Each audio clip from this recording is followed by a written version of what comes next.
ఈ వీడియోలో నేను చెప్పిన విషయాలు అనుభవజ్ఞుల నుంచి తీసుకున్న విషయాలు మాత్రమే. ఇవన్నీ సత్యాలు. కాకపోతే నేను కొంచెం కామెడీగా చెప్పాను, ఎవరిని ఉద్దేశించి చేయలేదు. హాయ్ అండి, నేను మీ రాజ్ కుమార్. అసలు మీ అందరికి జాబ్స్ ఎందుకు వస్తలేవో తెలుసా? నాకు తెలుసు.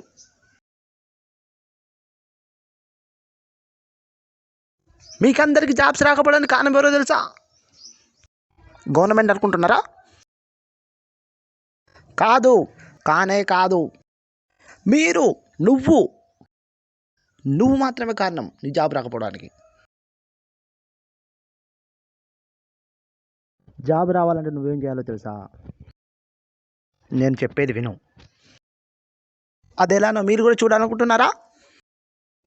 Okay, come on watch it. ప్రతి ఒక్కడు హైదరాబాద్కి వచ్చేస్తాడు గవర్నమెంట్ జాబ్ కొట్టడానికి. ఇక్కడి నుంచి జాబ్ కొట్టచ్చా, ఇంటికి నుంచి కొట్టలేమా? ఒకసారి ఆలోచించండి. ఇది ఇంకా ఎన్ని రోజులు ఇలా చదువుతారు, గంటలు స్టడీ హాల్లో. ఇక మీ చదువుకు బ్రేక్ లేదా? ఒక్కసారి ఆలోచించండి మై డియర్ స్టూడెంట్స్. చూడండి, ఈ ఫోటోలు ఉన్నవాడి కాళ్ళు ఎప్పుడో పోయేలాగా ఉన్నాయి చదివి. ఈ అందరి కొరకే ఇలా ఒక మంచి కంటెంట్ తోటి మీ ముందుకు వచ్చాను. ఆ మంచి కంటెంట్ మీకు చెప్పాలంటే అసలు మీరు ఏం చదివారు, అసలు మీకున్న క్వాలిఫికేషన్స్ ఏంటివి? బీటెక్ డిగ్రీ తోటి ఇప్పుడు జాబ్స్ రావమ్మా. అదొకటి గుర్తుంచుకోండి. వాటితో పాటు మిగతా క్వాలిఫికేషన్స్ కూడా మీకు ఉండాలి. అవేంటో మీరే తెలుసుకోండి. అస్సలు నేను చెప్పను అంతే. నేను చెప్పద్దు అనుకుంటున్నాను, కానీ ఛానల్ యాజమాన్యం చెప్పమంటుంది. సో అలా కోరిక మేరకు నేను చెప్తున్నాను. సో మీరు డిగ్రీలు పీజీలు అయిపోయాక ఖాళీగా ఉండకుండా ఏదో ఒక టెక్నికల్ కోర్సో, లేకుంటే కంప్యూటర్ కోర్సెసో, లేదంటే వొకేషనల్ కోర్సెస్ చదవండి. అందులో చాలా కోర్సెస్ ఉంటాయి. ఇంకా ముఖ్యంగా చెప్పాలంటే కంప్యూటర్ కోర్సులో ముఖ్యంగా టైపింగ్ నేర్చుకోండి. ఇంకా ఎంఎస్ వర్డ్, ఎక్సెల్ కూడా. సో ఇలా నేను చెప్పినట్టు వేస్తే మీకు ఏదో ఒక జాబ్ వచ్చేస్తుంది. గవర్నమెంట్ జాబ్ తర్వాత ఎప్పుడైనా కొట్టచ్చు. ఫస్ట్ ఆఫ్ ఆల్ మీరు సెటిల్ అవ్వండి ఏదో ఒక జాబ్ తోటి. ఇక మీరు ఈ పుస్తకాలు చదవడం మానేయండి, పక్కకు పడేయండి.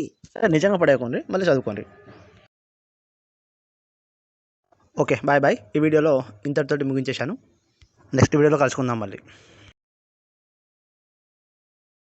దయచేసి నా ఛానల్ని సబ్స్క్రైబ్ చేసుకోండి, ఎందుకంటే సబ్స్క్రైబర్లు చాలా తక్కువ ఉన్నారు. ఇక అంతేగా. ఆ ఛానల్లోని కంటెంట్ మీకు కనుక నచ్చినట్లయితే లైక్ చేయండి, షేర్ చేయండి, అలాగే కామెంట్ చేయండి, అలాగే ఛానల్ని సబ్స్క్రైబ్ చేయండి.